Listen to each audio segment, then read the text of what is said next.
Les frères bien-aimés, si vous voulez bien, nous allons tout de suite saluer le Seigneur qui est là au milieu de nous. Seigneur, c'est pour vous, vos enfants qui sont là réunis et qui portent tous ceux qui sont arrivés chez vous dans la nuit de vendredi à samedi.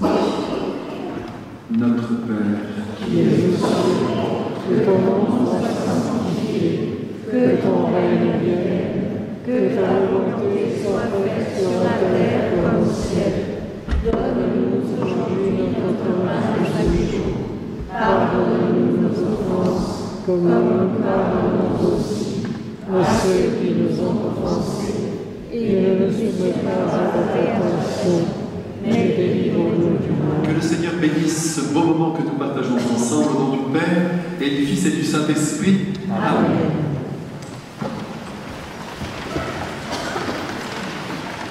Eh bien, mes frères, figurez-vous que ce matin, alors que j'étais entre deux eaux, je venais à peine de me réveiller, une image est venue frapper mon imaginaire. Mais attention, ce n'est pas une vision, ce n'est pas une prophétie. Mais je tiens tout de même à vous livrer cette image. Devant moi, qui il y avait? Le président de la République, c'est pas mal. En se réveillant le matin, il était là et il parlait à l'ensemble du peuple français.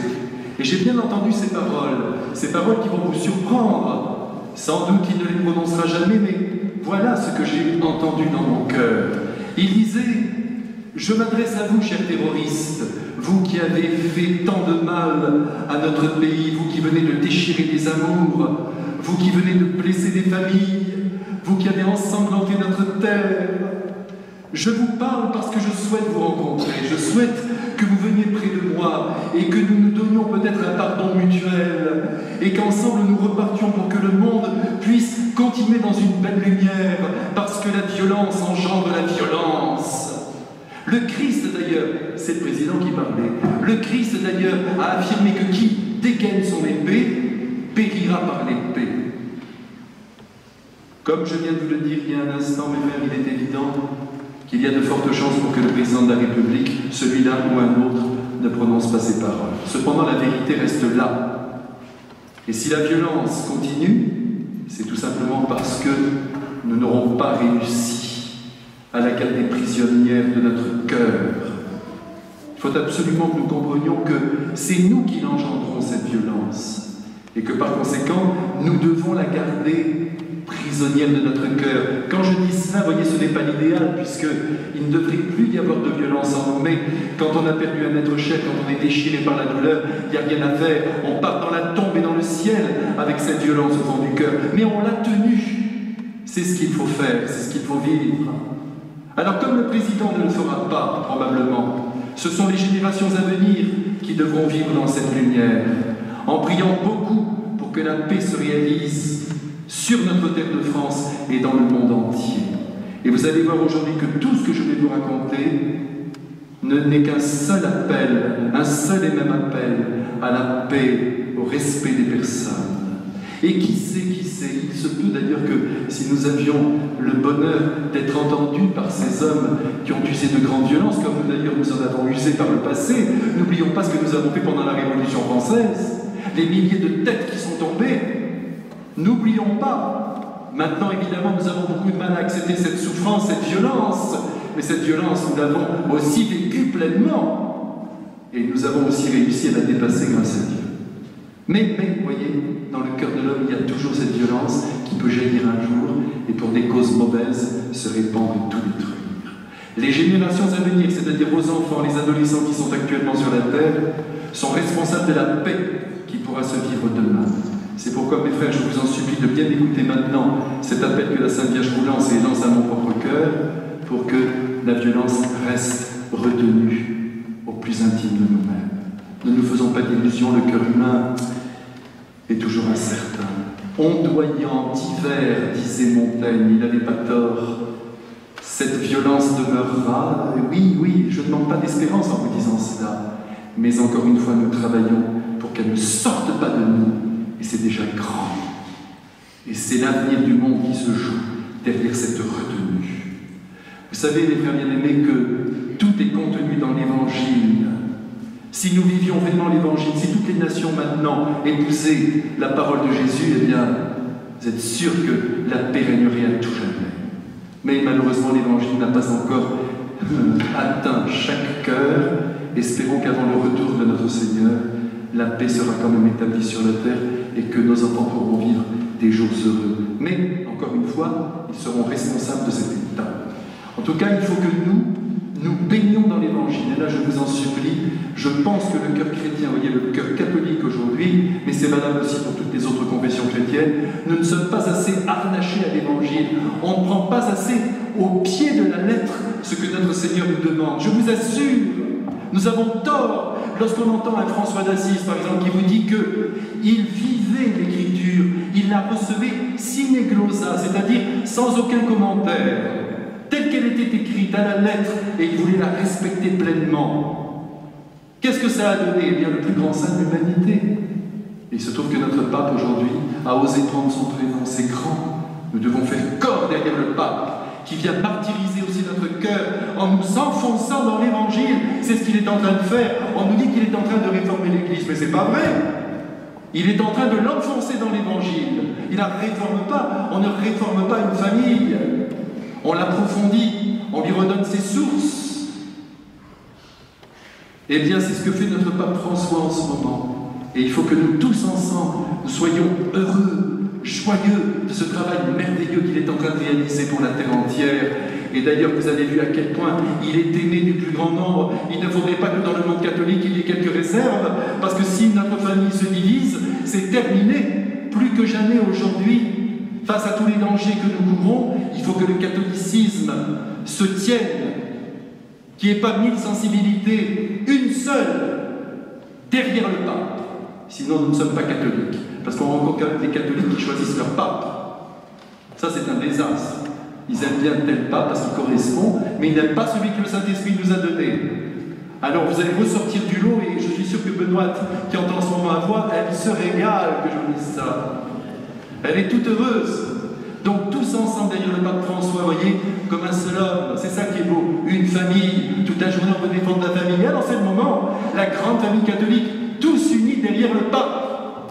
C'est pas beau ça? Bon alors.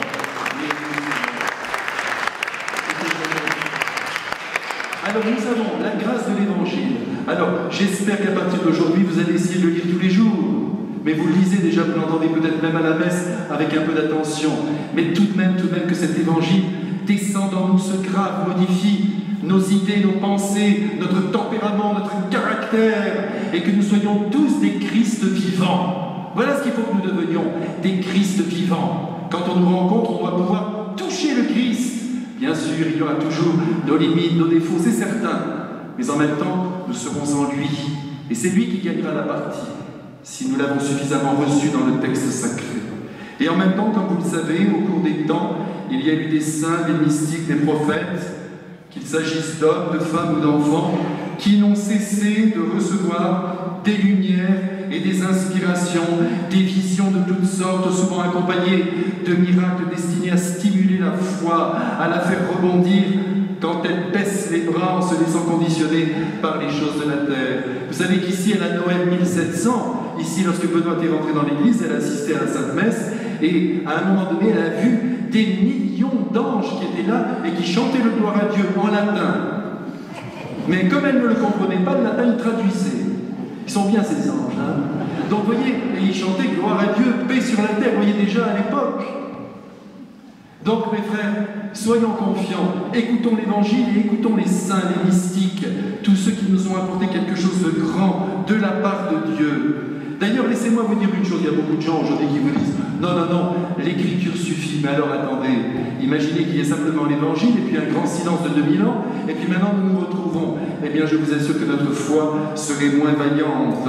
Croyez-moi, Dieu ne nous abandonne pas, voilà la vérité. Voilà pourquoi il y a des saints, pourquoi il y a des apparitions mariales. Dieu ne nous abandonne pas, et de temps en temps, au cours de l'histoire, il envoie des signes pour nous dire « Je suis là ». Ne perdez pas courage. Ainsi, très souvent, pour de multiples raisons, le Seigneur a notamment demandé à la très sainte Vierge Marie elle-même de venir chez nous, en personne, et de nous parler dans le cœur. Et nous, les habitants de France, ça c'est sûr ce que je vous dis là, nous avons été gâtés déjà, et c'est pas fini, il y aura d'autres apparitions mariales, vous verrez. Marie nous a visités plusieurs fois. peut-être parce qu'elle nous aime particulièrement, peut-être aussi parce que nous avons la tête dure, peut-être aussi parce que la France, fille aînée de l'Église, a un grand rôle à jouer dans le monde du point de vue de la transmission de la foi, et je le crois. Et puis peut-être aussi parce que chez nous, notre esprit cartésien et sa tendance à se laisser dévorer par les concepts, par les raisonnements, eh bien, perturbe notre foi. Alors Marie vient en personne. Elle est venue en France, vous le savez, à Paris, à Lourdes, à la Salette, à Pontmain, à Pellevoisin et à l'île Bouchard. Et je vous assure que c'est pour moi une très grande joie que de vous parler ce soir de ces apparitions à l'île Bouchard, de manière à ce que vous vous couchiez ce soir avec moi, mais chacun dans son lit bien sûr, avec un peu plus de foi dans le cœur. C'est ce que j'espère. Parce que tout ce que je vais vous dire, c'est pour faire grandir votre foi et la mienne. Si notre foi est très vigoureuse, elle va se diffuser, elle va passer dans les cœurs, et aucune Kalachnikov ne pourra l'atteindre. N'ayez pas peur, ne craignez rien. Dieu conduit l'histoire des hommes. Nous connaissons des moments terribles, mais vous allez voir ce que, en 1947, la France a traversé. D'ailleurs, laissez-moi vous expliquer un peu la situation de l'Europe après la Deuxième Guerre mondiale, parce que c'est comme ça que nous allons comprendre pourquoi il y a eu ces apparitions mariales. Nous savons aujourd'hui de manière sûre que l'Union soviétique pensait, autour des années 47, pouvoir rapidement répandre le communisme dans le monde entier. Et les dirigeants russes, d'ailleurs, étaient prêts à tout pour que le marxisme parvienne à atteindre jusqu'à l'Europe occidentale. C'était un grand projet hégémonique, répandre le marxisme partout. En outre, nous savons qu'après la guerre, l'Union soviétique a continué de s'armer, travaillant depuis 1943 à la création de la bombe atomique.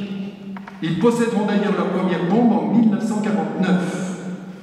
De plus, les services de renseignement russes avaient parfaitement infiltré les États-Unis, l'Angleterre et la France. Et l'Union soviétique représentait un réel danger pour toutes les nations. D'autant plus que leur méthode n'était pas très catholique, c'est le moins qu'on puisse dire. Main de fer partout où ils se trouvent, sous gants de velours. De plus, en France, il y avait alors 4 communistes au gouvernement, dont le ministre de la Défense nationale, vous imaginez, et de nombreux communistes étaient à la tête des administrations. L'un des principaux conseillers de Truman, le futur président des États-Unis, disait à Roosevelt en 1947 « Si les Russes font un pas de plus, nous ne pourrons plus les arrêter. Après la Turquie, ce sera la Grèce et l'Italie. La France est mûre pour tomber sous la coupe de Moscou. » Voilà ce qui se passe. Vous voyez que tout ça n'est pas nouveau, tout ce que nous vivons aujourd'hui. Devant ce danger, alors les États-Unis décident de se réarmer, l'Angleterre de rétablir le service militaire obligatoire, et de son côté, l'Union soviétique durcira le ton, et toute leur économie sera alors axée sur la guerre. Ils mettront la main mise sur la Roumanie, sur la Bulgarie, je ne vous apprends rien, sur la Pologne, sur la Hongrie, et l'année suivante, la Tchécoslovaquie tombera à son tour aux mains des forces communistes. De plus, tous les pays communistes vont décider de s'unir dans une politique commune visant à détruire le capitalisme et à lutter contre l'impérialisme américain. Chez nous en France, l'année 47 est appelée l'année terrible, car après la guerre, le pays est ruiné, l'argent manque, la production est réduite, et pour couronner le tout, l'hiver 47 est d'une rigueur jamais vue. Le charbon vient d'en manquer, les récoltes en grande partie seront détruites par le gel. Et tout augmentera. Le gaz augmentera de 50%, ainsi que l'électricité. La ration de pain journalière baisse à 200 grammes, au lieu de 250 grammes au moment de la guerre. On ne trouve plus de céréales, on oblige les boulangeries à fermer 3 jours par semaine. Et on ne voyait vraiment pas comment le pays pourrait repartir. Comme je suis content de vous présenter cette situation, parce que la nôtre situation n'est pas pire. C'est la faillite, et dans les esprits, c'est le marasme. De plus, le moral est au plus bas. Voilà l'année 1947. Il y a des émeutes, tout le monde est mécontent. Les membres communistes du gouvernement se désolidarisent de la politique du pays. Et ils sont alors expulsés du gouvernement. C'est là que Maurice Thorez, secrétaire général du Parti communiste français, déclarera que le moment est venu d'imposer un gouvernement où la classe ouvrière exercerait un rôle dirigeant. Il y eut alors 3 millions de grévistes, chauffés par l'idéologie communiste qui mit le pays en réel danger. De la violence, des sabotages partout dans le pays, et l'insurrection communiste menace de toutes parts. C'est la guerre civile à tous les coups qui menace la France. Les grèves déstabilisent tout. Léon Blum dira « Le communisme international a ouvertement déclaré la guerre à la démocratie française ». Voilà, à grands traits, mes frères, la situation tragique de la France en 1947. Et là, des hommes de grande envergure, tels que Robert Schuman, décident de ne pas céder à la pression de la rue. Alors on mobilise 80 000 réservistes, prêts à intervenir pour défendre le pays. Le Parti communiste avait gardé depuis la libération des armes, et l'on pouvait craindre un véritable soulèvement. Si la guerre civile éclatait en France, les rues auraient été jonchées de morts. Mais voilà que soudainement, le 9 décembre 1947, le pays va basculer dans l'apaisement. Le comité national de grève capitule, l'ordre est donné de reprendre le travail, personne ne comprend ce qui s'est passé. Alors moi je vais vous dire ce qui s'est passé. Le 8 décembre 1947 au matin, le père Finet, vous savez ce prêtre qui accompagnait Marthe Robin, il lui demande, alors qu'elle était paralysée dans son lit, en train d'offrir sa vie en s'unissant à la passion de Jésus, il lui demande « Marthe, Marthe », il lui dit « La France est foutue, nous allons avoir la guerre civile ». Et Marthe a répondu « Non, mon père, la Vierge Marie va sauver la France à la prière des petits-enfants. » Et c'est en effet cette journée-là, l'après-midi du 8 décembre 1947, qu'en Touraine, les apparitions de l'île Bouchard commenceront d'avoir lieu. Elles se dérouleront jusqu'au 14 décembre. Alors dans ce village, 4 petites filles verront la Sainte Vierge 10 fois. Jacqueline Aubry, elle est toujours vivante, âgée de 12 ans. Sa sœur Jeannette, qui avait alors 7 ans, leur cousine Nicole, qui avait 10 ans, et une petite voisine, Laura, qui avait 8 ans. Toutes 4 étaient élèves à l'école libre de ce gros bourg de l'île Bouchard, qui comprenait environ 1 millier d'habitants. Les parents de Jacqueline et de Jeannette, ainsi que de Nicole, croient en Dieu, mais ne sont pas des piliers d'église. Quant à ceux de Laura, ils sont franchement anticléricaux. Comme les parents de Jacqueline et de Jeannette étaient pâtissiers, c'était difficile de s'occuper d'eux. Alors, les parents les ont confiés à une demoiselle qui, l'après-midi, les promène un peu dans le cours et en même temps, à chaque promenade, elle ne manque pas de les faire entrer dans l'église. Elle leur avait même appris le « Je vous salue Marie ». Mais voyez, les choses ont resté là. Jacqueline dira qu'en famille, il ne leur était jamais arrivé de prier ensemble. Voyez, mes frères, il ne faut rien absolutiser. C'est pas une famille où tous les enfants, les parents, tout le monde prie le soir, c'est magnifique. Là, il y a un humus qui crée les saints. Mais si ça n'est pas ainsi, eh bien, Dieu va s'y prendre autrement. Et là, vous voyez, il a choisi des enfants qui n'avaient pas une vie spirituelle très grande. Mais maintenant, si vous voyez Jacqueline, vous allez voir. Le matin du 8 décembre 1947 à l'école, la sœur qui leur fait classe explique aux enfants que c'est aujourd'hui la fête de l'Immaculée Conception. Parce qu'au ciel, on respecte les fêtes de la terre. 8 décembre, Immaculée, Marie, grande fête. Alors les petites filles qui passeront devant l'église, dit la sœur, devront s'arrêter et faire une petite prière. Et en particulier, la sœur leur demandera de prier pour la France. Voyez, aujourd'hui, on ne dit jamais le mot France. C'est terrible. Dites que vous aimez la France. Écoutez les Anglais. Pourtant, ils n'ont pas un pays comme le nôtre. Bon, eh bien, ils sont fiers d'être Anglais. Nous, la France, on dit la République. La France, c'est beau la France. Fille aînée de l'Église. Dans la journée, il était environ 1h de l'après-midi, après le repas, qui réunissait les époux Aubry, donc les parents de Jacqueline, leurs 2 enfants, Jacqueline et Jeannette, ainsi que la cousine Nicole, vont se rendre à l'église pour faire une petite prière. Alors, toutes les 3, tranquillement, elles vont à l'église. Quand Dieu veut quelque chose, mes frères, il arrive toujours à ses fins, en traversant d'ailleurs les libertés humaines, il ne faut pas l'oublier. Et c'est cela qui est extraordinaire. Elles entrent donc dans l'église, elles descendent l'allée latérale et qui donne sur la chapelle de la Vierge, qui est invoquée dans cette paroisse sous le titre de Notre-Dame des Victoires. Alors, en arrivant près de l'autel, les enfants s'agenouillent, ils sont bien éduqués, et là, Jacqueline se dit, je vais réciter 10 « Je vous salue Marie » sur mes doigts. Mais quand elle arrive au 4e Ave Maria, tout à coup, elle aperçoit entre le vitrail et l'autel, dans l'angle, une dame d'une beauté extraordinaire. Et à côté d'elle, un ange. C'était tellement beau, dira Jacqueline, que mon cœur s'est mis à battre très fort et qu'instinctivement, j'ai poussé du coude ma petite cousine qui était préoccupée à ramasser le porte-chapelet de Jeannette qui était tombé. Ah, Nicole, mais regarde donc la belle dame. Nicole lève alors les yeux et dit « Oh, que c'est beau! Oh, la belle dame! Oh, la belle dame !» Et la petite sœur Jeannette, qui, je vous le rappelle, n'a que 7 ans, en s'asseyant sur le banc et en joignant les mains, dit « Oh, le beau ange! Oh, le beau ange !» Qu'ont fait alors les enfants? Ils se sont serrés les uns contre les autres et dans la joie, ils ont regardé sans se lasser la belle dame qui leur souriait, parce que la Vierge sourit toujours, et l'ange qui était de toute beauté. À ce moment-là, Jacqueline dira à ses compagnes, écoutez, elle a 12 ans, je vous le rappelle, c'est l'aînée, hein, il faut aller dehors, il faut aller dire à tout le monde qu'il y a une belle dame dans l'église. Oh oui, font les autres. Et tout en sortant, ils se retournèrent pour voir s'il y avait toujours la belle dame. Et elle y était toujours. Elle les suivait du regard en leur souriant. Ah, elle est bonne, notre mère. En sortant, Jacqueline tombe sur Monique, la fille du bijoutier. Dis donc, Monique, viens donc voir la belle dame qu'il y a dans l'église. Mais elle refusera, je n'ai pas le temps, je vais chez la couturière. Vous voyez, une catastrophe. Quand on ne prend pas le temps de s'arrêter dans la marche de la vie, ben vous voyez, à côté de quoi on passe. S'il y a quelqu'un tout à l'heure qui vous dit viens, il y a quelqu'un là-bas, allez-y, hein. Venez ici dans la chapelle. Parce que la Vierge, elle est ici de toute façon, avec nous et son divin Fils ici au tabernacle.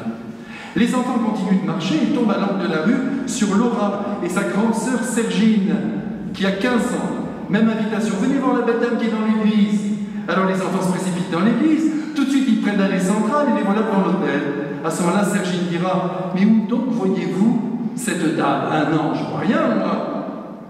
Tandis que les autres enfants voyaient de tous leurs yeux la belle dame et le beau ange.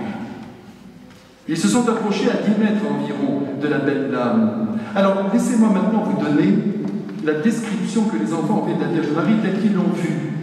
Les pieds de Marie, ont-ils affirmé, reposaient sur une dalle de pierre sur laquelle il y avait 5 roses, et où se trouvait une prière écrite en lettres d'or que la Sainte Vierge leur apprendra par la suite, une prière que vous connaissez bien. « Ô Marie conçue sans péché, priez pour nous qui avons recours à vous. » La dame était assez grande, revêtue d'une magnifique robe blanche, attachée au milieu par une ceinture bleue, dont les pans bougeaient comme s'il y avait eu du vent.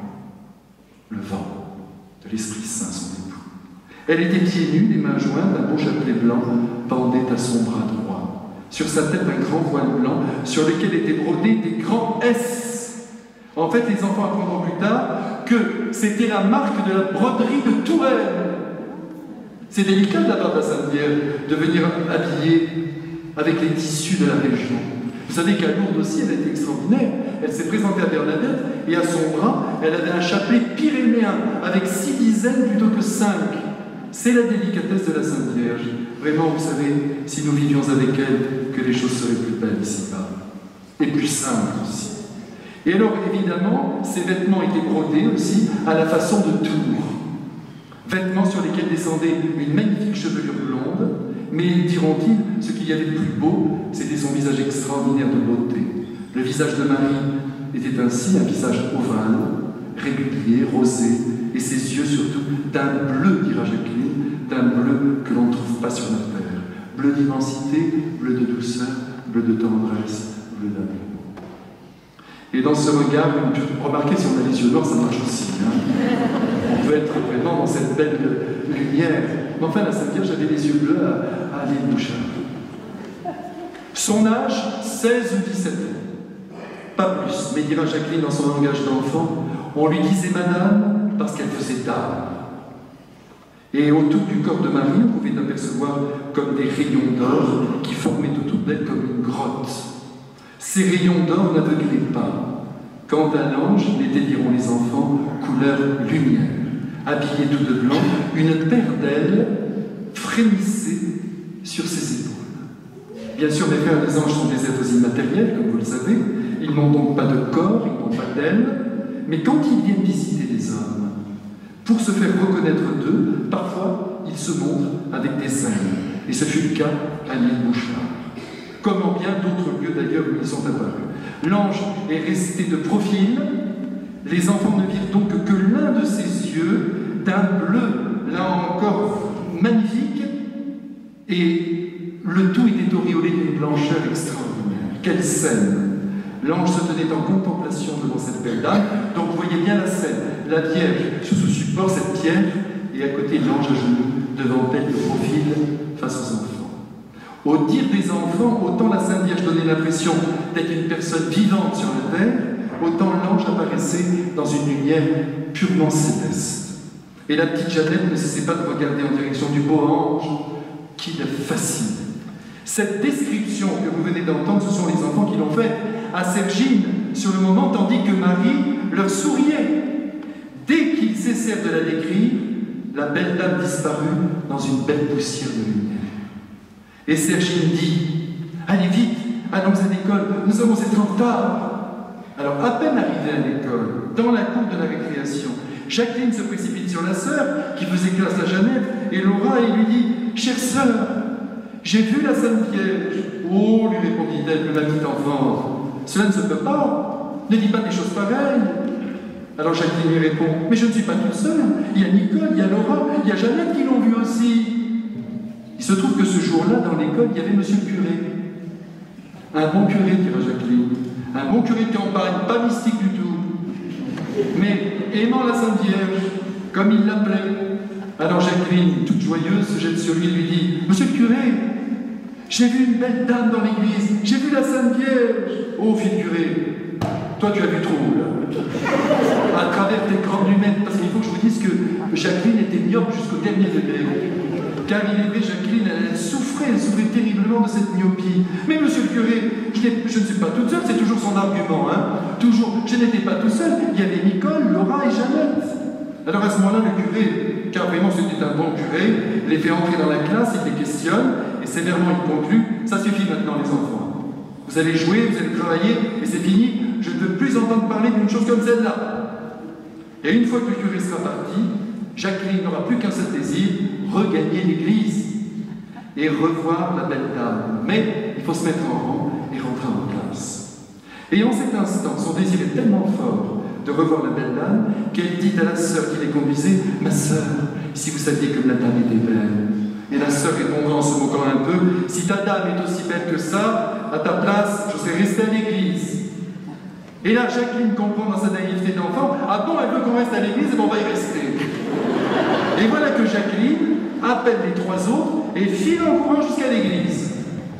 Sur la route, elles aperçoivent de loin le curé qui parle avec le pharmacien. Elles empruntent alors des petites ruelles pour l'éviter et les voilà maintenant sur le seuil de l'église. Vous voyez, parfois le bon Dieu veut qu'on évite les curés. Il faut se mettre ça dans la tête. Hein. Bref, elles entrent dans l'église. Elles prennent de manière déterminée l'allée centrale, et là, devant elles, qu'est-ce qu'elles voient? La belle dame. Et l'ange qui les attendait. Les enfants avancent maintenant lentement, très lentement. Et la Sainte Vierge, d'ailleurs, de son index, leur fait signe d'approcher. Et là, instinctivement, dira Jacqueline, elles se mettront toutes les quatre à genoux. Et voilà que le beau et jeune visage de la Sainte Vierge va devenir soudainement triste. La première phrase que Marie prononce à Villebouchard est la suivante. « Dites aux petits-enfants de prier pour la France, car elle en a grand besoin. » Et tout de suite après, le visage de Marie va redevenir souriant. Jacqueline, qui n'ose pas demander à la belle dame si elle est la Sainte Vierge, poussera alors Laura et Jeannette d'aller lui demander. Et dès leur petite voix, elle lui pose la question « Madame, êtes-vous notre maman du ciel ?» La Sainte Vierge répond « Oui, je suis votre maman du ciel. » Jacqueline alors retrouve son courage et lui demande à son tour « Mais madame, quel est l'ange qui vous accompagne ?» Alors là, la Sainte Vierge se tournera vers l'ange, qui à son tour se tournera avec un gentil sourire vers les enfants en disant « Je suis l'ange Gabriel. » Les enfants sont très impressionnés. Et le soir, la petite Jeannette, avec ses 7 ans, dira à sa mère « Mais tu sais, maman, j'ai même vu ces deux œils. » Tout de suite après ce dialogue, vous allez voir, c'est incroyable, la Sainte Vierge dira « Donnez-moi votre main à embrasser. » La Sainte Vierge étant à une certaine hauteur, Les enfants devront alors se mettre debout. Jacqueline, ne sachant pas ce qu'était le baise-main, elle se mettra tout de même sur la pointe des pieds et tendra sa petite main, mais la paume vers le haut. Alors l'enfant sentira la tiédeur de la main de Marie, qui lui retournera sa main pour poser sur elle un baiser sur le bout de ses doigts. Ensuite, c'est au tour de Nicole, mais Laura et Jeannette sont trop petites, si bien que Jacqueline les soulèvera l'une après l'autre sans qu'elles ne sentent leur poids, comme si elles avaient été légères comme une plume, et chacune donne sa main à la Sainte Vierge. Et puis Marie leur dira: revenez ce soir à 5 heures et demain à 1 heure. Et la belle dame disparaîtra dans une belle poussière de lumière. Les enfants regardent alors leurs mains et s'aperçoivent qu'un ovale de lumière est resté comme en impression sur la peau. Alors ils tiennent leurs petites mains et ils avancent vers l'école. On tient la preuve, mais à mesure qu'ils avancent, l'ovale disparaît. Pas de preuve tangible. Alors les maîtresses, préoccupées par toute cette affaire, qui commençait à prendre des proportions, vont demander aux enfants d'écrire ce qu'elles ont vu. Alors Jacqueline écrira 23 lignes, Nicole 16, et les petites qui ne savaient pas bien écrire, on les questionnera, et il fallut bien se rendre à l'évidence que toutes les 4 disaient la même chose. Comme c'était une fête de Marie, je vous rappelle qu'on est le décembre, ça tombait bien, les grands devaient aller prier à l'église à 5 heures, tandis que les petites rentraient à la maison. Là, Jacqueline se retrouve donc à 5 heures dans l'église, au milieu de ses camarades de classe. Le curé arrive. Il récite le chapelet, et au beau milieu de la prière, voilà que tout à coup, la Sainte Vierge et l'ange apparaissent à Jacqueline, qui les voit aussi beaux qu'à 1 heure de l'après-midi. La Sainte Vierge la regarde et lui fait signe d'approcher. Mais Jacqueline n'ose pas. Elle est seule. Monsieur le curé est à ses pieds. En plus. Alors elle se retourne pour demander la permission, mais on lui dit: retourne-toi, retourne-toi. La Sainte Vierge ne lui fait alors plus signe d'approcher et écoute la fin du chapelet avec beaucoup d'attention. Mais quand le prêtre ira chercher à l'autel majeur de Saint-Sacrement pour la bénédiction du salut, la Vierge Marie disparaîtra et ne réapparaîtra que lorsque le Saint-Sacrement sera replacé dans le tabernacle. Voyez mes frères, Marie s'efface toujours devant Jésus. Enfin, les élèves sortent, Jacqueline ne bouge pas. Comment pourrait-elle partir? La Sainte Vierge est devant elle. Alors sa maîtresse, qui est religieuse, s'approche, la rudoie, et lui dit: quand on prétend voir la Sainte Vierge dans l'église, on ne fait pas comme tu as fait, tu t'es retourné sans cesse. Et la sœur fixe l'enfant dans les yeux, qui ne décolle pas son regard de l'angle où Marie apparaît. Et c'est à ce moment-là que la sœur comprendra que la Vierge apparaît vraiment. Et alors elle lui demande: mais où est-elle? Alors Jacqueline lui décrit ce qu'elle voit. Et au fur et à mesure qu'elle raconte, la sœur se met à trembler. Et elle lui dit: tais-toi et disons maintenant des Je vous salue Marie. Mais la pauvre sœur a tellement peur qu'elle bredouille. Elle mélange tout, elle ne se souvient même plus du Je vous salue Marie. Et Jacqueline dira: la Sainte Vierge était très bonne, regardez la pauvre sœur, et elle souriait en voyant qu'elle avait peur. Après quelques Je vous salue Marie, la Sainte Vierge et l'ange ont disparu, comme la première fois, dans une belle poussière de lumière. À ce moment-là, Jacqueline a dit simplement à la maîtresse: la Sainte Vierge est partie. Et la sœur a regardé, elle a fait ouf. Quel soulagement! En sortant de l'église, la sœur dit à Jacqueline: tu m'entends maintenant, tu rentres chez toi et demain on n'en reparlera plus. Mais la sœur, elle en parlera. Et tout de suite, car elle se rend chez le curé pour vider son sac de beurre. Et en lui disant que demain, normalement, à 1 heure de l'après-midi, ça devrait recommencer. Ah, fit le curé, bien, vous allez voir, moi, à 1 heure moins le quart, je prends la clé, je ferme mon église. C'est tout à fait un truc de curé, ça.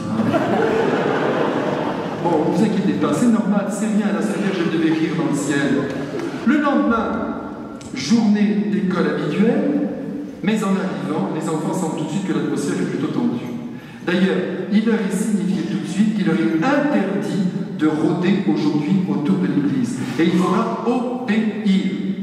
Alors, à 1h moins 10, après le repas, Jacqueline et Jeannette disent à leur mère: avec Nicole, maman, nous allons voir la Sainte Vierge. Et comme c'était l'heure pour le départ de l'école, la maman n'a rien dit. Sur la place de l'église, toutes les toits retrouvent Laura qui les attend.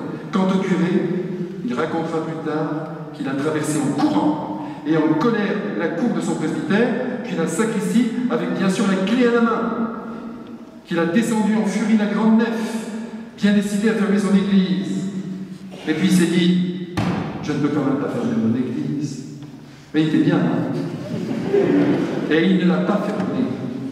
Si bien que les enfants sont entrés, et quelques instants après, la belle dame était là au rendez-vous. Vous voyez, il ne faut pas fermer les églises entre midi et deux. Demandez à vos curés de laisser ouvert, on ne sait jamais ce qui pourrait se passer. Mais alors voilà, la Sainte Vierge va réapparaître, mais cette fois-ci, l'ange ne se tenait plus à droite, mais à gauche de la Vierge.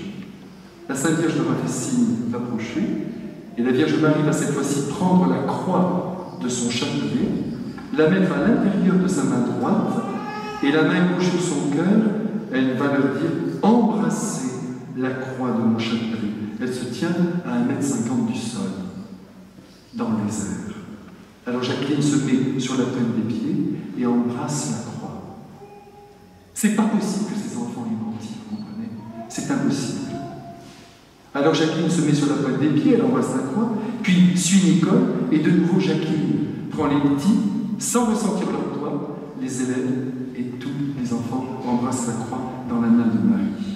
C'était une croix de son chapelet sur laquelle se tenait un beau Christ souffrant. Alors après avoir embrassé la croix, la première prière que la Sainte Vierge va leur montrer, c'est le signe de la croix. Et en montrant aux enfants la manière de le faire, elle le montre bien sûr à toute l'humanité, mais je ne peux pas maintenant le reproduire devant vous, mais ce que je puis vous dire, c'est que la Sainte Vierge a fait un signe de croix qui a duré peut-être, attention, 2 minutes, une très grande lenteur. Mais quelque chose d'incroyable, très lentement, si bien qu'à travers cette lenteur, les enfants ont perçu tout le mystère de Dieu. Voyez, on ferait bien notre signe de la croix, mais vraiment, Père, Fils, Esprit Saint, couvrant tout notre corps, on sentirait la rédemption que le Christ nous a accordée. Voyez, on va trop vite, nous, on fait nos prières, on nous avoir faites, mais on n'a pas cherché vraiment le lien avec le Christ, avec Marie. C'est ça notre drame. Nous sommes des catholiques qui manquent souvent de substance. On fait des choses, oui, si on nous disait qu'on ne croit pas en Dieu, mais si nous croyons. Mais voyez, il n'y a pas cette osmose d'amour, cette communion de cœur avec le Père, le Fils et le Saint-Esprit. Plus on prie lentement, quelquefois même, c'est pas la peine d'aller très loin dans nos prières. Notre Père, je vous salue, très simple, je vous salue. Qui est-ce qui pense quand on dit je vous salue Marie, que nous disons bonjour à la Sainte Vierge? Je vous salue Marie. Elle nous entend. Non, je vous salue Marie, pleine de grâce, le Seigneur est avec vous, vous êtes bénie entre toutes les femmes. C'est pour ça qu'on passe à côté de ce qu'il y a de plus beau. Alors, après ce signe de la croix, absolument sublime, mais je vous dis, extrêmement lent, démesurément lent, la Vierge Marie alors leur dira tristement, priez pour la France, qui ces jours-ci est en grand danger. Et puis, souriant, elle ajoute, dites à monsieur le curé de venir à 2 heures cet après-midi avec la foule et les enfants pour prier. Un ordre de Marie. Puis, avant de partir, la Sainte Vierge ajoutera, dites à monsieur le curé de construire une grotte là où je suis, d'y placer ma statue ainsi que celle de l'ange. Quand elle sera terminée, ajouta-t-elle, je la bénirai. Revenez ce soir à 5 heures. Alors les enfants, purs comme de l'eau de source, se précipitent chez monsieur le curé. Monsieur le curé, la Sainte Vierge a dit qu'elle vous attendait à 2 heures. Mais lui aussi les attendait. 2 heures, reprit-il, mais c'est l'heure de la classe. Que ces enfants obéissent à leur maîtresse et qu'elle nous fiche la paix, et les mettra dehors. Si bien que l'après-midi, elles vont rester en classe, mais le soir, bien sûr, à 5 heures, elles n'oublient pas leur rendez-vous. Jacqueline est alors à l'étude, et elle va oser demander à la sœur la permission d'aller à l'église. Je peux aller à l'église? Va, fais donc ce que tu veux, répondit la sœur. T'es bien, cette sœur. Devant la porte attendaient Laura et Jeannette. Pas la cousine Nicole, qui le soir devait rentrer en famille. Ils habitaient dans une ferme qui se trouvait à 3 km de l'île Bouchard. Mais vous savez comment sont les choses, et surtout dans les villages, la rumeur commence à battre son plein, si bien que la nouvelle s'étant déjà répandue, qu'une belle dame apparaissait à des enfants, il y avait déjà ce soir-là dans l'église une trentaine de personnes et plus d'une trentaine d'enfants. C'est pas beaucoup, mais les choses dans l'église commencent petitement, toujours. Il faut du temps. N'oubliez pas que les œuvres de Dieu ont commencé par Bethléem et ça se terminera dans la Jérusalem céleste. Là, de nouveau, à 5 heures, la Sainte Vierge apparaît avec l'ange à ses côtés. La première chose qu'elle demande aux enfants, c'est ceci: chantez le Je vous salue Marie, ce cantique que j'aime bien. Oh oui, madame, répondent les enfants, et tout le monde chante alors le Je vous salue Marie. Alors après cette prière, la Sainte Vierge demande à Jacqueline de dire aux gens de s'approcher et de réciter une dizaine de chapelets. Alors les personnes qui sont là commencent à prier. Marie égrène son chapelet et bouge les lèvres, sauf pour la deuxième partie, Sainte Marie, Mère de Dieu, là, non. Puis ensuite, la Sainte Vierge dira: revenez demain à 1 heure. Et c'est ce jour-là, juste avant de partir, qu'elle leur apprendra la fameuse prière: Ô Marie, conçue sans péché, priez pour nous qui avons recours à vous. Et ensuite, elle disparaîtra avec l'ange dans une belle poussière de lumière. Seulement, voilà, j'ai oublié de vous dire quelque chose de très important, c'est que le père de Jacqueline et de Jeannette était de tempérament très nerveux, très coléreux. À vrai dire, il était épuisé par son travail de pâtissier et volontairement, on lui a caché ce que vivaient ses filles, craignant une réaction violente. Mais voilà que dans le village, on l'interpelle. Alors, tu ne nous annonces pas la nouvelle? Tes filles voient la Sainte Vierge, rien que ça. Et on se moque de lui, on ricane devant lui. Alors, il rentre à la maison, vous imaginez, furibard, hein. Il croise Jacqueline et il lui colle une paire de gifles magistrales.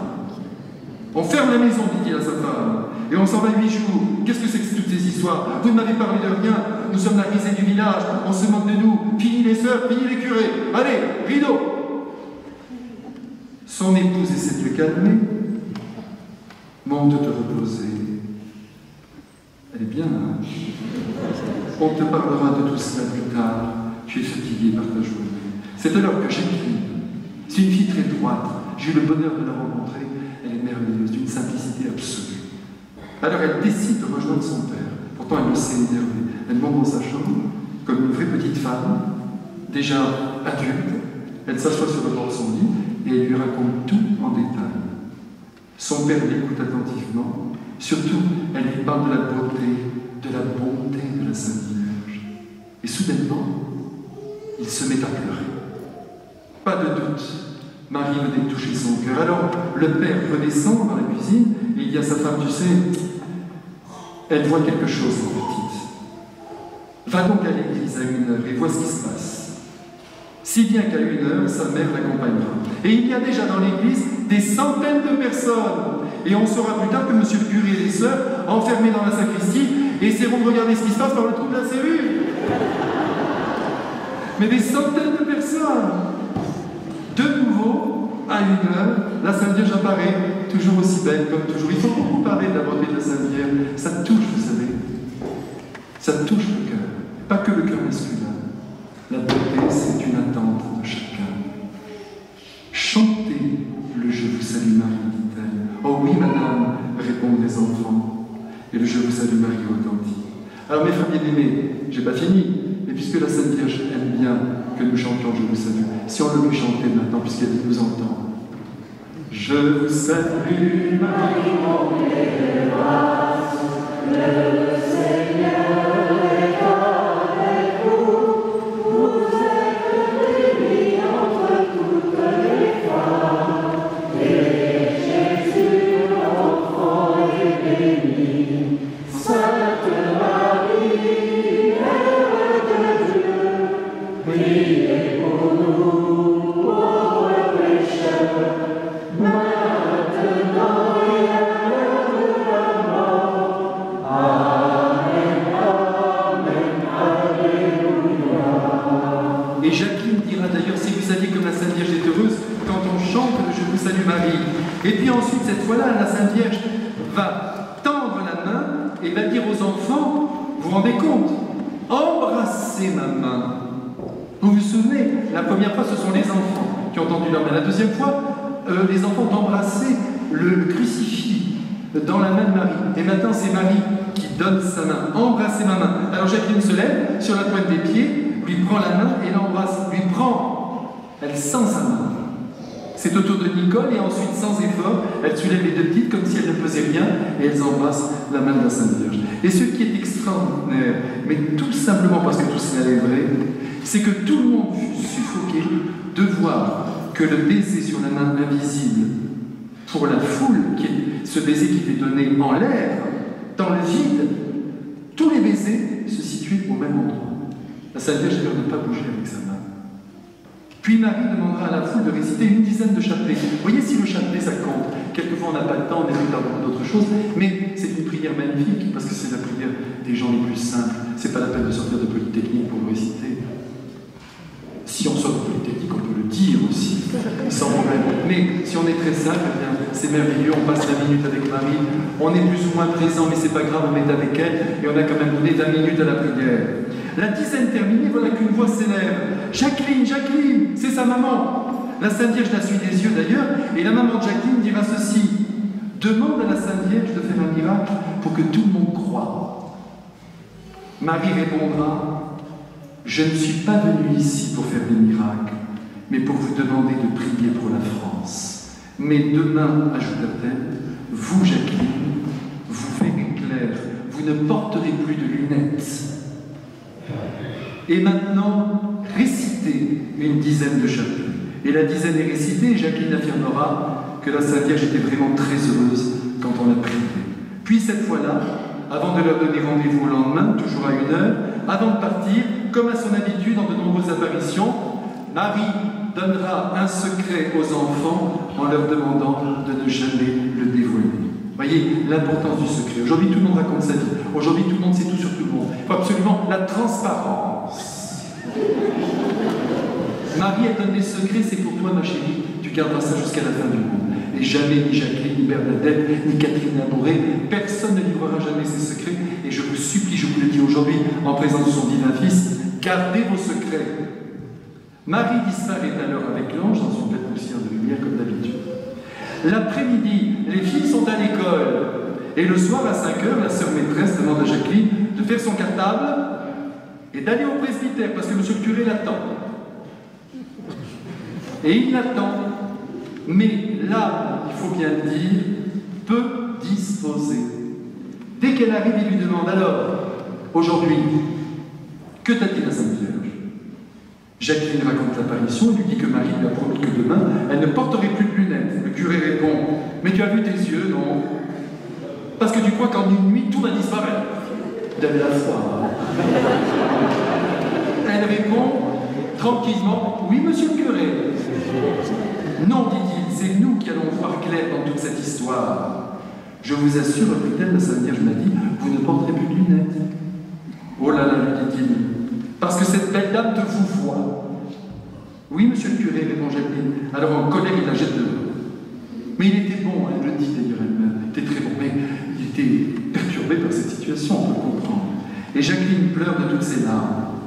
Comme je vous le disais tout à l'heure, Jacqueline était atteinte d'une très forte myopie. Elle portait des verres très épais. De plus, une conjonctivite purulente l'accompagnait depuis sa naissance. Et elle souffrait d'un léger strabisme de l'œil droit. Le lendemain, le jeudi, nous sommes le 11 décembre, après une bonne nuit de sommeil, Jacqueline se réveille, ouvre grand les yeux et se rend compte qu'elle voit loin, loin, très très loin. Papa, maman, crie-t-elle, je vois, je vois. Les parents montent en courant dans la chambre et en voyant les yeux guéris de leur enfant se mettent à pleurer, à chaudes larmes.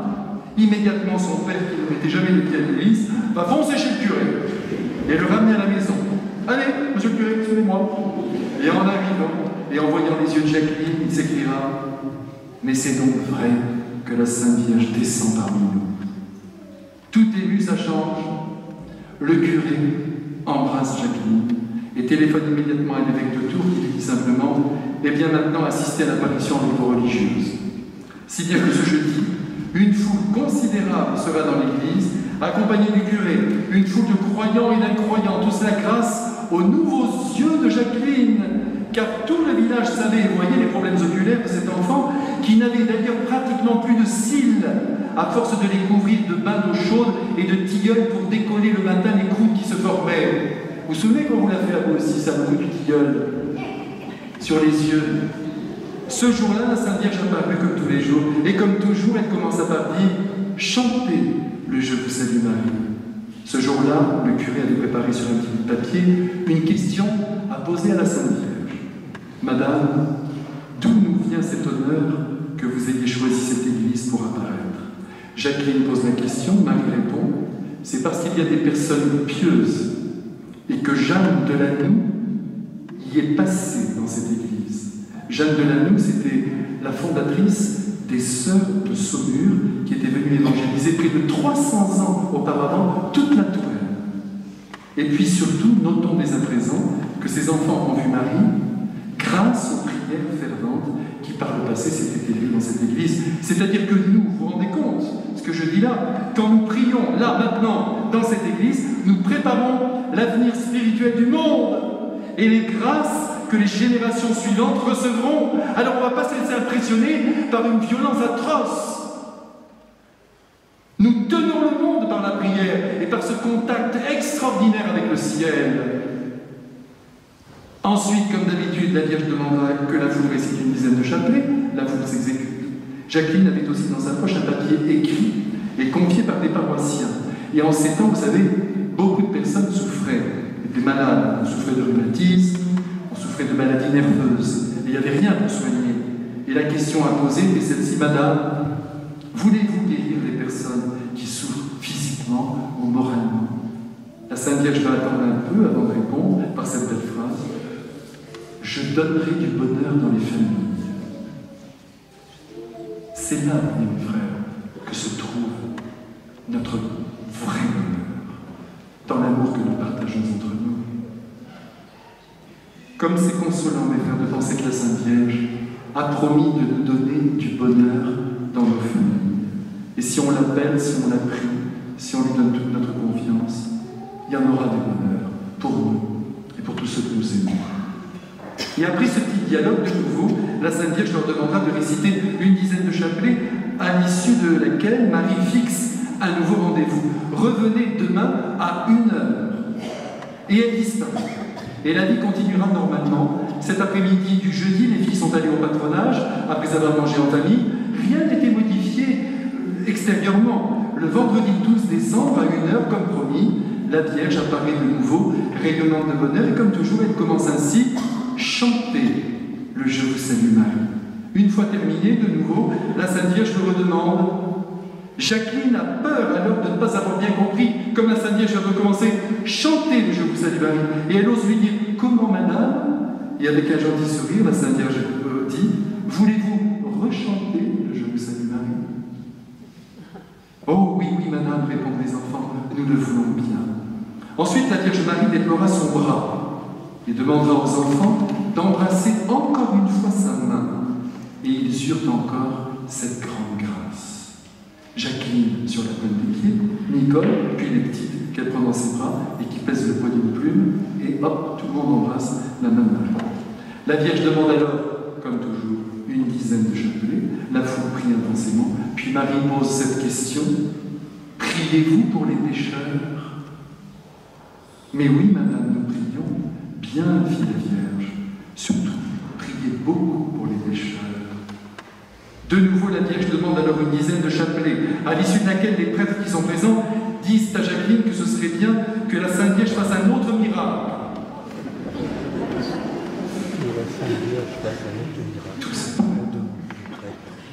Et alors, Marie répond, gentiment, toujours, je ne suis pas venu faire ici des miracles, mais je suis venu vous demander de beaucoup, beaucoup prier. Revenez demain à 1h. La Vierge disparaît et les enfants rentrent en classe. Le samedi 13 décembre, l'église est comble. Il y a beaucoup de prêtres et ceux-ci décident alors de séparer les enfants.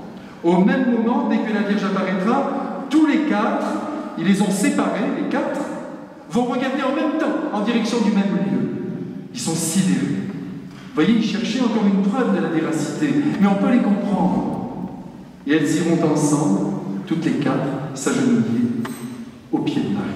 À cet instant, la Sainte Vierge demande tout de suite une dizaine de chapelets. Ce jour-là, beaucoup d'incroyants étaient présents. Et beaucoup redirent pour la première fois le « Je vous salue Marie ». Jacqueline, dans son témoignage, insistera beaucoup sur la joie qui envahit Marie quand elle voit ses enfants prier. Et à mesure, disait-elle, que les Ave Maria se récitaient, la Vierge devenait de plus en plus heureuse. Marie, à l'île Bouchard, vient nous apprendre à prier. Donc n'ayons pas peur de cette répétition apparente de ces « Je vous salue Marie » qui constituent le chapelet. Dire à quelqu'un « je t'aime » des milliers de fois dans la journée, c'est magnifique, parce que l'amour, en se redisant toujours, ne se répète jamais. Et il en est de même dans la prière. Nous disons toujours la même chose à la Sainte Vierge et nous nous tenons en sa présence. Jacqueline affirme que la prière du « Je vous salue Marie » fait un plaisir à Marie que l'on ne peut pas imaginer. D'ailleurs, pendant cette apparition, Marie de temps en temps tournera ses yeux vers la foule qui prie avec tendresse et avec joie. Ce jour-là, les prêtres insisteront encore pour qu'un miracle ait lieu. Jacqueline demande à Marie qui répondra gentiment « plus tard ». Puis elle ajoute « revenez demain à 1h ». Vous voyez, toujours 13h, après le repas de midi. Au ciel, il doit y avoir grande fête à midi. À 1h, la Sainte Vierge est libre.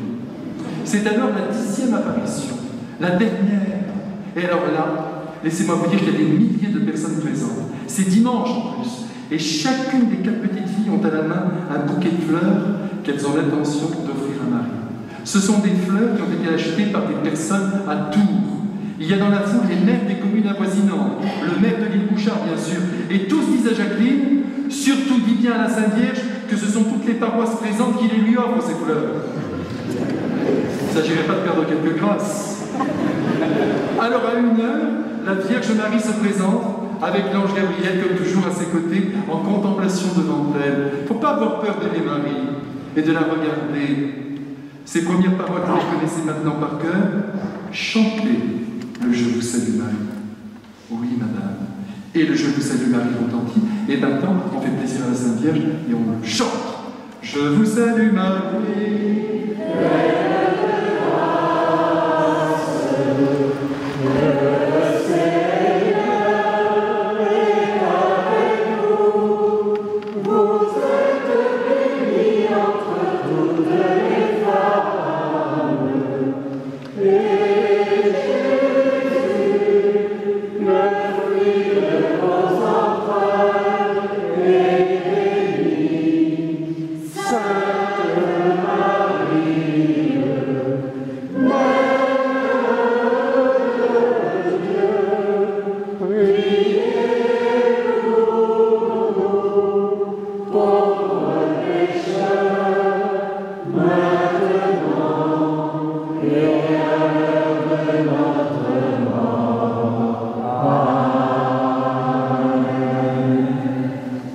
Alors à ce moment-là, des prêtres remettent alors à Jacqueline un petit papier qu'elle lira volontiers à la Sainte Vierge. Madame, ça c'est le message des prêtres. Voulez-vous bénir Monseigneur l'archevêque de Tours, Monseigneur l'évêque de Blois, bénir les écoles et donner des prêtres à la Touraine. La Sainte Vierge va attendre un petit peu et puis elle va faire un beau signe de tête. Reçu. Les petites répondent « Oh merci madame ». C'est à ce moment-là qu'elles tendront les fleurs vers la Sainte Vierge. La Sainte Vierge regarde alors les bouquets, elle est toute heureuse, elle sourit, mais elle ne prend pas les fleurs. La toute petite Jeannette est obligée de se mettre sur la pointe des pieds. C'est émouvant d'ailleurs de la voir ainsi chercher à s'approcher le plus près possible de Marie. Madame, disent les enfants, voici les fleurs. Marie les regarde et leur sourit. Prenez-les, disent-elles. Marie continue de sourire et dit non, je ne les prendrai pas. Je les embrasserai, je les bénirai et vous les emporterez. Et la Sainte Vierge bénira chaque bouquet. Ce dimanche 14 décembre, notre mère fera réciter le chapelet en entier. Vous avez vu que c'était progressif, une dizaine, puis 2 dizaines, puis 3 dizaines. Et maintenant, pour cette dernière apparition, le chapelet est complet. Si vous vous souvenez bien, mes frères, de cette progression, on ne peut pas tout demander à quelqu'un dès le premier moment. C'est une grande loi spirituelle, c'est vrai d'ailleurs pour toutes les choses de la vie. Nous sommes tous sur un chemin et nous évoluons en fonction de ce que nous sommes. Les principes peuvent demeurer, mais la matière qui doit les recevoir est différente. Donc, on proportionne. La Sainte Vierge a proportionné la prière du chapelet à ces gens qui, peut-être d'ailleurs pour la plupart d'entre eux, avaient l'habitude de le réciter. tout doucement. Mais pour les incroyants, doucement, doucement, de la patience. Regardez comme notre Seigneur est patient avec nous. Alors tout le monde récite le chapelet, je viens de vous le dire, y compris les incroyants. Et ce jour-là, dans la foule, il y a une petite religieuse qui veut aussi poser une question. Madame, que faut-il faire pour consoler le Seigneur des peines que lui causent les pécheurs? Marie répondra, il faut prier et faire des sacrifices. Et à cet instant précis, elle demande une dizaine de chapelets, réciter les bras en croix.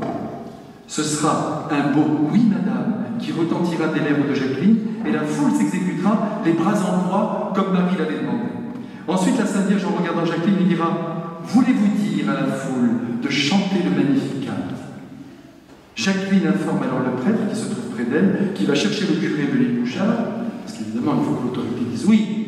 Et le chant commence en latin. Dès le premier mot, Magnificat, la Sainte Vierge lève ses yeux magnifiques, bleus vers le ciel, et de tout son être, vraiment, se dégage une lumière extraordinaire.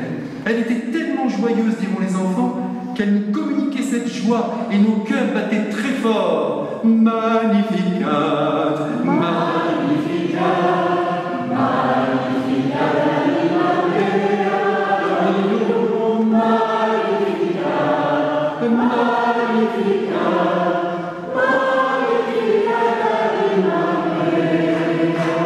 Après le Magnificat, la Sainte Vierge demandera tout de suite encore une dizaine de chapelets. Ah, elle y tient au chapelet, n'est-ce pas? Comme vous le remarquez là. Les apparitions sont de plus en plus longues d'ailleurs. Laissez-moi vous dire que cette dernière apparition durera 35 minutes, ce qui est très long. Et au cours de cette dernière apparition, les prêtres rappelleront à Jacqueline que la Vierge avait promis un miracle. Ah, mes frères prêtres, ils sont merveilleux. C'est vrai qu'on est assoiffé de miracles. Mais notre chemin, c'est un chemin de foi. Il faut que vous ayez confiance. Avec tout ce que je vous ai dit là maintenant, il faut que vous pensiez tout simplement ce que je vous dirai en conclusion. Attendez. Les prêtres donc rappellent qu'ils veulent leur fameux miracle. Et alors Marie dit aux enfants, je vais faire plaisir aux prêtres, avant de partir, j'enverrai un vif rayon de soleil. Et puis Marie ajoute, chantez le Je vous salue Marie. Et pendant ce chant, soudainement, dans le ciel gris du mois de décembre, venant du vitrail, un rayon de lumière extrêmement fin est entré dans l'église, puis s'est ouvert en éventail, couvrant la Sainte Vierge, l'archange Gabriel et les 4 enfants avec une intensité lumineuse hors du commun, digne des plus grands projecteurs. Tout le monde est saisi, et les prêtres aussi. D'ailleurs, toute la foule a poussé un cri d'étonnement. Et dans cette lumière intense, la Sainte Vierge va poser la dernière question. Est-ce que monsieur le curé va construire la grotte? Vous voyez la Sainte Vierge? Et les enfants de répondre, oui, oui, madame, nous allons la construire. Et la Sainte Vierge fut toute contente de cette belle réponse de ses petits enfants bien-aimés. Et dans cette lumière d'une intensité céleste que la Sainte Vierge jeta sur le monde, eh bien, elle ajouta aussi un dernier regard sur l'assemblée. Ça, c'est très beau. Juste avant de partir pour la dernière fois, de ses yeux, elle parcourt l'ensemble de tous ceux qui étaient venus là pour la prier. Elle a regardé les prêtres avec beaucoup de tendresse. Elle a regardé ensuite les enfants pour la dernière fois avec un grand regard de bonté, de douceur, de tendresse, de pureté. D'ailleurs, les enfants diront que ce regard était inoubliable. Et tout en souriant, Marie disparaîtra dans une belle poussière de lumière. Jacqueline s'est mise immédiatement à pleurer parce qu'elle savait alors au plus intime de son cœur, de tout sang, qu'elle ne reverrait jamais plus Marie sur la terre. Par la suite, les enfants ont repris le cours de leur vie normale. La grotte a été construite. L'Église, toujours prudente pour le bien de tous, s'est penchée avec beaucoup de soin et d'amour sur ces apparitions.